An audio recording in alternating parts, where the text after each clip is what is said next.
Hello students, welcome back to online classes, and we were discussing about the metals and non-metals. We have talked about the chemical properties of metals, and there are some important things in chemical properties of metals. Chemical properties की जब भी हम बात करते हैं तो उसमें कुछ ना कुछ ऐसे इंपॉर्टेंट फैक्ट्स होते हैं जिन पर मोस्टली हमसे क्वेश्चंस आस्क होते हैं एग्जाम्स में, और उन्हीं इंपॉर्टेंट प्रॉपर्टीज और रिएक्शंस के बारे में हम आज बात करने वाले हैं। और उसमें देखिए, सबसे पहले हमने ये बात की थी कि रिएक्शन जब ऑक्सीजन के साथ में कोई भी मेटल करती है तो मेटल के ऑक्साइड्स बनते हैं। ठीक है, तो इसी से जुड़ी हुई कुछ इंपॉर्टेंट बातें हैं जिनके बारे में आज हम बात करेंगे। देखिए, जब भी ऑक्सीजन के साथ मेटल रिएक्ट करती है तो सोडियम एंड पोटेशियम मेटल्स की जब हम रिएक्शन करवाते हैं ऑक्सीजन के साथ में, तो ये रिएक्शन बहुत ही वाइग्रसली होती है, बहुत तेजी से ये रिएक्शन होती है, because both metals are the most reactive metals. जो रिएक्टिविटी ऑर्डर होता है उसमें सबसे ऊपर आता है पोटेशियम, सबसे फर्स्ट पोजीशन पे कौन आता है? पोटेशियम, और उसके बिलो आता है सोडियम। तो पोटेशियम जो होता है वो मोस्ट रिएक्टिव मेटल होती है, और फिर दूसरे नंबर पे आता है सोडियम मेटल। तो ये क्योंकि बहुत ज़्यादा रिएक्टिव मेटल्स हैं, इसलिए जब भी इनकी रिएक्शन ऑक्सीजन के साथ में होती है तो ये रिएक्शन बहुत ही वाइग्रसली होती है। कैसे होती है?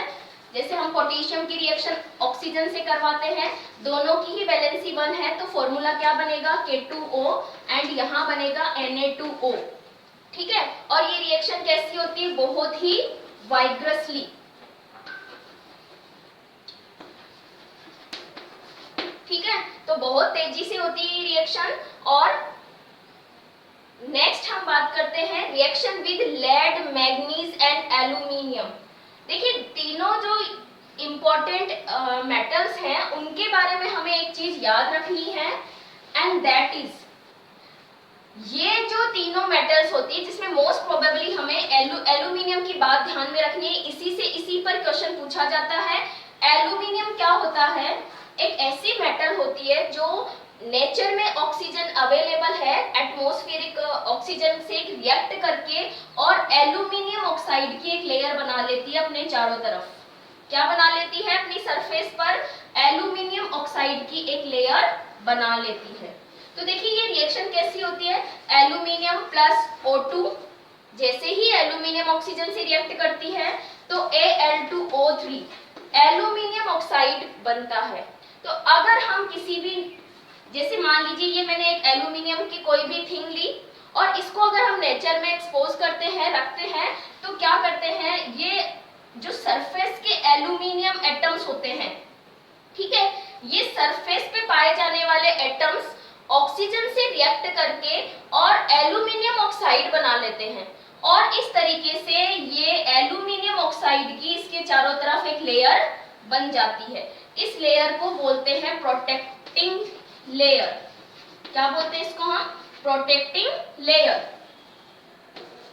क्यों बोला जाता है इसको प्रोटेक्टिंग लेयर? बिकॉज ये क्या करता है, ये जो लेयर बनती है वो अब क्या करेगी, अंदर वाले जो एटम्स होते हैं एल्यूमिनियम के, अब उनका फर्दर ऑक्सीडेशन होने से उसको बचा देती है।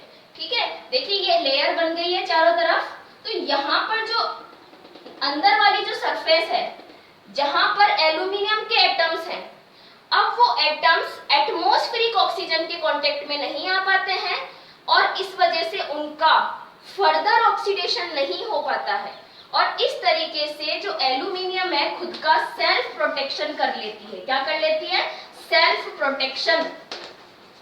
ठीक है, तो इसको हम क्या बोलते हैं? Self protection of metal. इसे हम क्या बोलते हैं? Self protection of metal. जब एल्यूमिनियम, लेड एंड मैग्नीज ये मेटल्स क्या करती हैं, एटमॉस्फेरिक ऑक्सीजन से रिएक्ट करके अपने चारों तरफ एक ऑक्साइड की प्रोटेक्टिंग लेयर बना लेती है, और लेयर बनाने से उसके अंदर वाले एटम्स का फर्दर ऑक्सीडेशन नहीं हो पाता है, and this process is known as self protection of metal. तो इन तीनों मेटल्स का आपको ध्यान रखना है। मोस्ट प्रोबेबली एल्यूमिनियम के लिए हमें इस चीज को ध्यान रखना है। नेक्स्ट है रिएक्शन विद आयरन। तो देखिए पास में आयरन रॉड है, ठीक है, या थिक शीट है आयरन की, तो आयरन की थिक शीट क्या करती है, नेचर जल्दी से ऑक्सीजन से रिएक्ट नहीं कर पाती है, बट अगर आप उसको काफी टाइम तक ऑक्सीजन के या वाटर के कांटेक्ट में रखोगे तो आप सभी को पता है आयरन का क्या हो जाता है, कोरोजन हो जाता है, ठीक है। इसकी बात हम ऑलरेडी कर चुके हैं फर्स्ट चैप्टर में। तो आयरन भी क्या करता है, वैसे तो रिएक्ट करती है ऑक्सीजन के साथ में, बट थोड़ी सी कम स्पीड में करती है। नेक्स्ट हमें बात करनी है रिएक्शन विद कॉपर। तो देखिए आप लोगों ने घर में कॉपर के बर्तन देखे होंगे और आप लोगों ने देखा होगा कि कॉपर का जो भी हमारे घर में होता है सामान, तो उसके चारों तरफ एक ग्रीन कलर या ब्लैक कलर की लेयर आ जाती है। क्या आ जाती है, कॉपर पे ब्लैक कलर की एक लेयर आ जाती है। ये लेयर कहाँ से आती है, because of oxidation of copper, copper के ऑक्सीडेशन की वजह से ही आती है। इट मीन्स जैसे ही आप इस कॉपर को एटमॉस्फेरिक ऑक्सीजन के कांटेक्ट में लाते हो तो कॉपर के जो आउटर मोस्ट जो सरफेस होती है उस सरफेस के एटम्स क्या कर लेते हैं, ऑक्सीजन से रिएक्ट कर लेते हैं, ठीक है। और जैसे ही ऑक्सीजन से रिएक्ट करते हैं तो कॉपर ऑक्साइड बनता है, और कॉपर ऑक्साइड किस कलर का होता है, ब्लैक कलर का। तो इस वजह से कॉपर के बर्तन पे या कॉपर पर क्या आ जाती है, ब्लैक कलर की एक लेयर आ जाती है, बिकॉज ऑफ दिस रिएक्शन और ऑक्सीडेशन, क्योंकि ऑक्सीजन जुड़ रहा है तो ये रिएक्शन कैसी है, ऑक्सीडेशन है। नेक्स्ट है reaction with silver, gold and platinum. देखिए ये तीनों metals, silver, gold and platinum, ये these are known as inert metals. क्या बोला जाता है इनको, इनर्ट मेटल्स। इनर्ट का मतलब होता है least reactive, least reactive. It means ये इतने जो रिएक्शंस होती है वो जल्दी से नहीं करती है, बिकॉज क्योंकि ये ऑक्सीजन के साथ रिएक्शन नहीं करती है एंड वाटर के साथ भी रिएक्शन नहीं करती है, और इसी वजह से इनको क्या बोला जाता है, लीस्ट रिएक्टिव मेटल्स। अब ऑक्सीजन और वाटर ही हमने क्यों लिया, क्योंकि देखिए नेचर में जब भी हम कोई भी चीज रखते हैं या कोई भी मेटल को हम एटमॉस्फेयर में एक्सपोज करते हैं तो मोस्टली वो किसके कांटेक्ट में आती है, ऑक्सीजन और वाटर वेपर के, ठीक है। तो ऑक्सीजन और वाटर से ये बहुत बहुत कम रिएक्शन कर पाती है और इसीलिए इनको इनर्ट मेटल्स बोला जाता है। तो हम बोल सकते हैं कि silver, gold and platinum oxygen के साथ में रिएक्ट नहीं करती, ओके, या बोल सकते हैं बहुत बहुत कम करती है, ओके। और इसी वजह से इनको क्या बोला जाता है, इनर्ट मेटल्स। और एक क्वेश्चन इन पे पूछा जाता है और वो पूछा जाता है कि सिल्वर, गोल्ड और प्लेटिनम से ही ज्वेलरी क्यों बनाई जाती है, आयरन से क्यों नहीं बनाई जाती। तो इसका भी यही रीजन है, आयरन का अगर हम ज्वेलरी बनाएंगे तो वो कोरोजन हो जाता है उसका, तो वो जल्दी से क्या हो जाएगा, डिकम्पोज हो जाएगा। तो इसी वजह से इनर्ट मेटल से ही ज्वेलरी बनाई जाती है और इनमें शाइन जो होती है वो भी बहुत अच्छी होती है। नेक्स्ट हमारे पास जो टॉपिक है anodisation, and it is also related to the reaction with oxygen and oxygen with metals, ठीक है। तो ये एनोडाइजेशन भी हमसे पूछा जाता है और ये होता क्या है, देखिए एनोडाइजेशन में क्या करते हैं हम, मैंने आपको फर्स्ट चैप्टर में बताया था इलेक्ट्रोलाइसिस, ठीक है, और इलेक्ट्रोलाइसिस पर ही ये डिपेंड करता है, यानी उसी वही रिएक्शन होती है एनोडाइजेशन भी। और इसमें क्या करते हैं हम, एक इलेक्ट्रोलाइट ले लेते हैं, जैसे कि मैंने यहाँ पे सल्फ्यूरिक एसिड ले लिया H2SO4, ठीक है।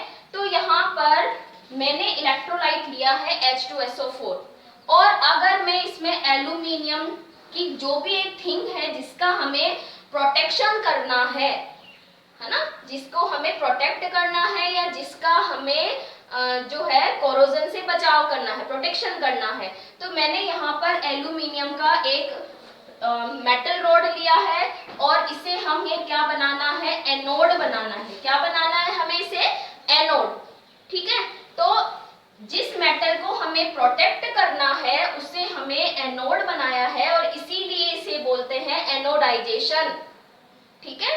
जिस मेटल का हमें प्रोटेक्शन करना है उस मेटल को हमें एनोड बनाकर और उसे हमें एक ऐसे इलेक्ट्रोलाइट में पुट करना है जहां से ऑक्सीजन रिमूव हो बिकॉज ऑफ ऑक्सीडेशन, ठीक है। तो यहाँ पर देखिए क्या होगा, जैसे ही हम इसको इस तरीके से सेल से कनेक्ट करते हैं तो पॉजिटिव जो होगा वो एनोड होगा, नेगेटिव क्या होगा, कैथोड होगा। तो यहाँ पर हमें एक दूसरी मेटल पुट करनी है जो कैथोड का काम करेगा।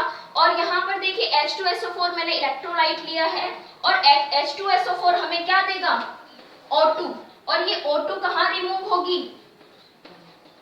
एनोड पर, बिकॉज एनोड पे क्या होता है, ऑक्सीडेशन। ये ध्यान रखने हैं हमें बातें, हम वैसे पढ़ चुके हैं कि एनोड पर ही हमेशा ऑक्सीडेशन होता है।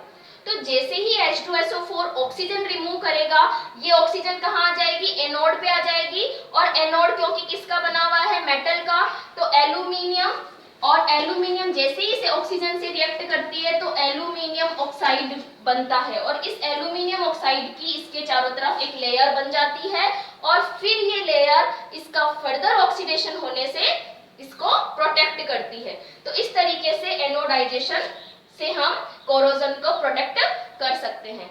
ठीक है, नेक्स्ट हम बात करेंगे नेक्स्ट वीडियो में। Thank you.